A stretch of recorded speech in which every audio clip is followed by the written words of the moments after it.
Good morning students, कैसे हैं आप स्टूडेंट्स। कल मैंने आपको पढ़ाया था आपका जो चैप्टर है जनसंचार और माध्यम। तो मैंने कल आपको संचार के बारे में बहुत डिटेल से समझा दिया था। आइए इस चैप्टर को हम कंटिन्यू करते हैं। संचार क्या है, अब हमें जानना है कि संचार क्या होता है। देखिए, संचार शब्द की जो उत्पत्ति है बच्चों, वो चर धातु से हुई है। चर धातु अर्थात चर का मतलब होता है चलना या फिर एक स्थान से दूसरे स्थान पर पहुंचना। आपने विज्ञान में ताप संचार के बारे में पढ़ा होगा कि कैसे गर्मी एक बिंदु से दूसरे बिंदु तक पहुंचती है। इसी तरह टेलीफोन के तार या बेतार के जरिए मौखिक या लिखे संदेश को एक जगह से दूसरी जगह भेजने को भी संचार कहा जाता है।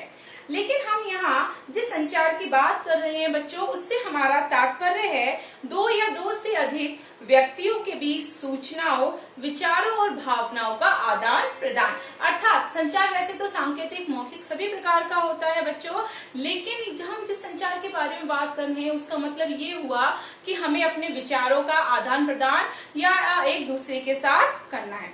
मशहूर संचार शास्त्री विल्बर श्रेन के अनुसार संचार अनुभवों की साझेदारी है। हमारे जो संचार शास्त्री हैं वो कह रहे हैं कि संचार अनुभवों की साझेदारी है। बिल्कुल सही बात है। अनुभव यानी कि एक्सपीरियंस, जिसको बहुत अच्छा अनुभव होता है, एक्सपीरियंस होता है, वही अपना संचार एक दूसरे के साथ बहुत बखूबी कर सकता है। दरअसल एक दूसरे से संचार करते हुए हम कहीं ना कहीं अपने अनुभवों को शेयर करते हैं, अर्थात एक दूसरे के साथ अपने अनुभवों को हम बांटते हैं। लेकिन संचार सिर्फ दो व्यक्तियों तक सीमित परिघटना नहीं है।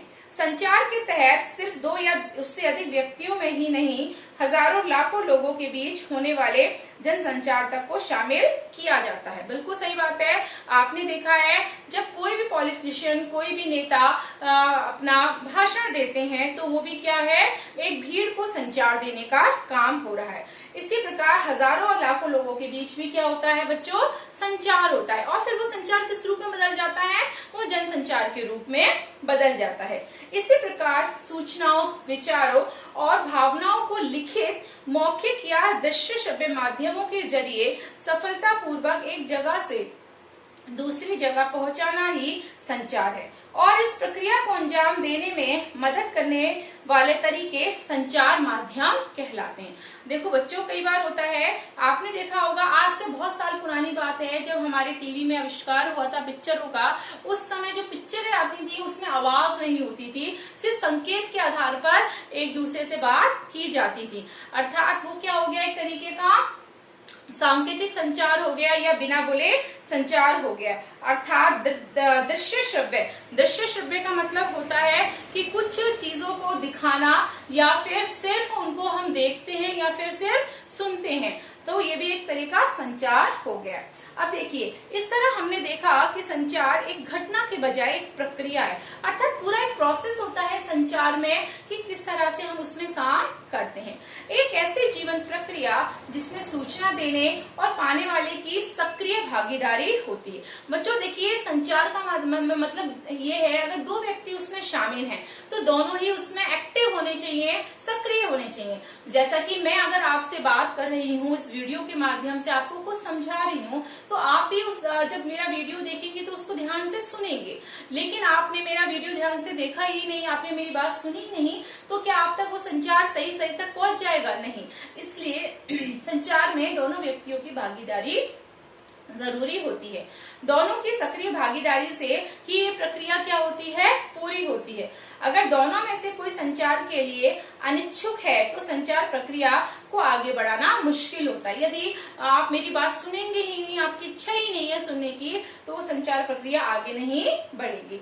इस अर्थ में ये संचार अंतरक्रियात्मक यानी इंटरएक्टिव प्रक्रिया कहलाती है। जब दोनों व्यक्ति उसमें शामिल होते हैं तब बच्चों ये कौन सी प्रक्रिया कहलाती है, अंतरक्रियात्मक प्रक्रिया कहलाती है।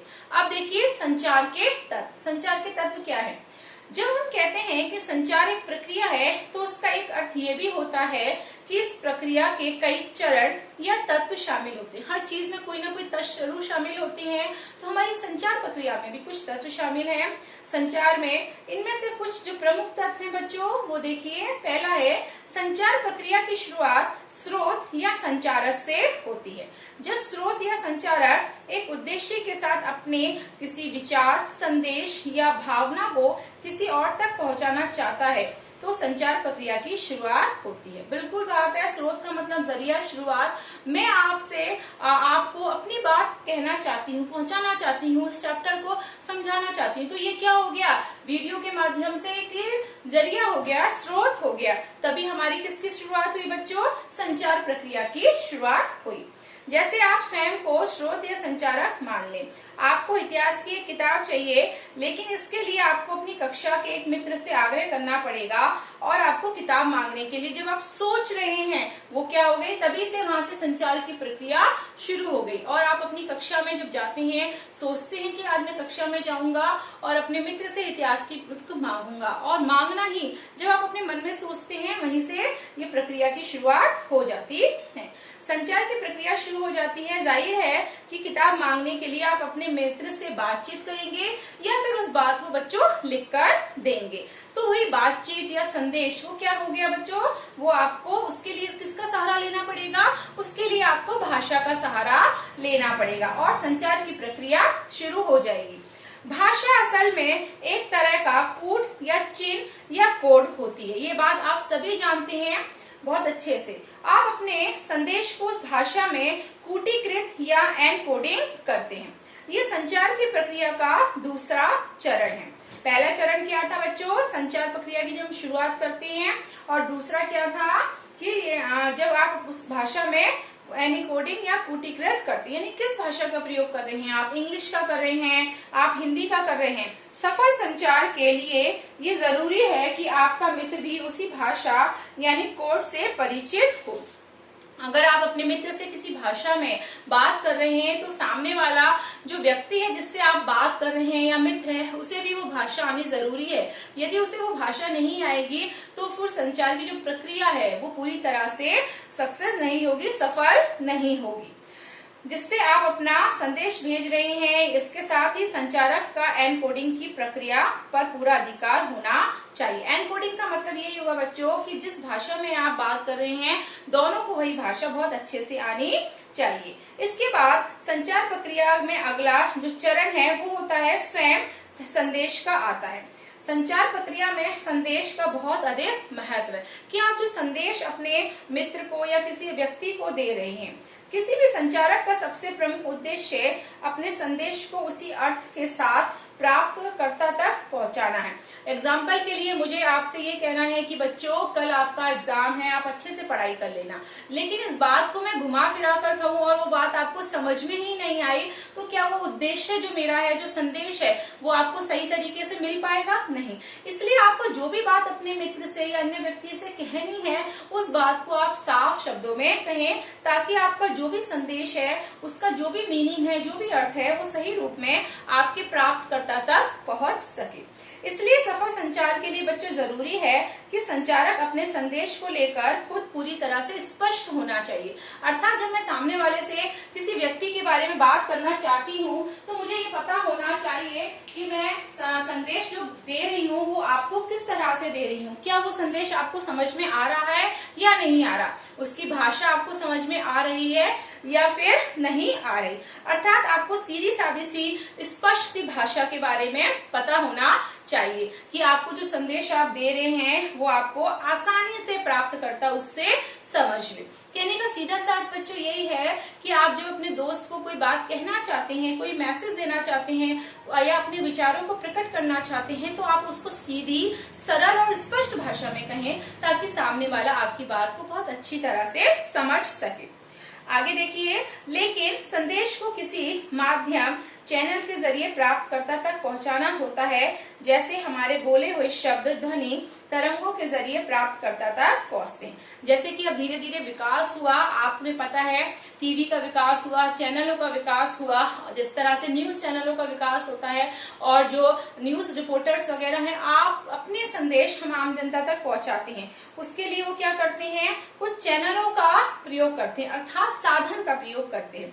जैसे वो बोलते हैं शब्दों को, पीछे की जो ध्वनियां हैं उनको, उसके जरिए, और जो ध्वनि की जो तरंग होती है उसके कहीं ना कहीं जरिए संदेश किसको प्राप्त होते हैं, प्राप्तकर्ता को प्राप्त होती हैं। जबकि दृश्य संदेश प्रकाश तरंगों के जरिए प्राप्त होते हैं बच्चों। इसी तरह वायु तरंगों के जरिए भी संदेश पहुंचते हैं। जैसे खाने की खुशबू हम तक वायु तरंगों के जरिए पहुंचती। बिल्कुल सही बात है, घर में कोई अच्छी सी जब डिश बनती है उसकी खुशबू वायु के द्वारा हमारे तक पहुंचती है और हम आकर कहते हैं कि आज क्या यम्मी सा बनाया है आपने मम्मी। स्पर्श या छूना भी एक तरह का माध्यम है। किसी को हम टच करते हैं, छूते हैं, वो भी क्या है बच्चों, एक उसका संचार का माध्यम है। जैसे सपोज करिए आपने कोई वस्तु सीजी, वो बहुत सॉफ्ट होती है तो आप कहते हैं कि हाँ देखो कितनी मुलायम है, और कोई खुदरी होती है, कठोर होती है, तो उसको स्पर्श करके यानी कि छू कर भी आप पता करते हैं। इसी तरह टेलीफोन, समाचार पत्र, रेडियो, टेलीविजन, इंटरनेट और फिल्म आदि विभिन्न माध्यमों के जरिए भी संदेश प्राप्तकर्ता तक पहुंचाया जाता है। जैसा कि आप सभी को पता होता है कि टीवी वगैरह हम देखते हैं, मूवीज आती हैं, सीरियल आते हैं, तो उसमें कोई ना कोई अच्छा मोटिवेशनल स्पीच होती है, कोई संदेश होता है, जिसे उससे कहीं ना कोई सीख हमें प्राप्त होती है, अर्थात कुछ ना कुछ नया हम सीखने की कोशिश करते हैं। प्राप्तकर्ता यानी रिसीवर प्राप्त संदेश का पूर्ववाचन यानी उसकी डिकोडिंग करता है। देखिए डिकोडिंग का मतलब ये हो गया कि जो प्राप्त करता है, अर्थात जो भी संदेश जिसको मिल रहा है उसकी डिकोडिंग करता है। डिकोडिंग का अर्थ है बच्चों प्राप्त संदेश में निहित अर्थ को समझने की कोशिश करना, अर्थात उसको जो भी संदेश प्राप्त हुआ है वो उसने किस तरह से उसको समझ में आ रहा है। जैसे एग्जाम्पल के लिए मैंने आपको कोई लाइन दी और आपने उसको सुना, और सुनने के बाद उस लाइन का मीनिंग आपको बहुत अच्छे से समझ में आ गया। यह एक तरह से एनकोडिंग की उल्टी प्रक्रिया है। अभी हमने ऊपर क्या पढ़ा था, एनकोडिंग, तो ये क्या हो गया बच्चों, आपका डिकोडिंग हो गया। अर्थात डिकोडिंग का मतलब होगा, एनकोडिंग का मतलब होता है कि आप किसी को संदेश दे रहे हैं, और डिकोडिंग का मतलब होता है कि प्राप्तकर्ता उस संदेश को सुन रहा है और उसका अर्थ समझ रहा है। इसमें संदेश का प्राप्तकर्ता उन चिन्हों और संकेतों को अर्थ निकालता है, अर्थात वो संदेश या तो संकेतों के द्वारा दिए गए हैं या मौखिक, लिखित या फिर बोलकर दिए गए हैं, तो जो व्यक्ति है सुनने वाला उन संदेशों का सही सही अर्थ निकालने की कोशिश करता है। जाहिर है कि संचारक और प्राप्तकर्ता दोनों को उस कोड से परिचित होना चाहिए, अर्थात जिस कोड में भी हम भाषा में बात कर रहे हैं उसके बारे में दोनों को बहुत ज्ञान होना जरूरी है। तो बच्चों आज आपकी क्लास यहीं तक होगी, कल इस चैप्टर को मैं कंटिन्यू करूंगी। Thank you.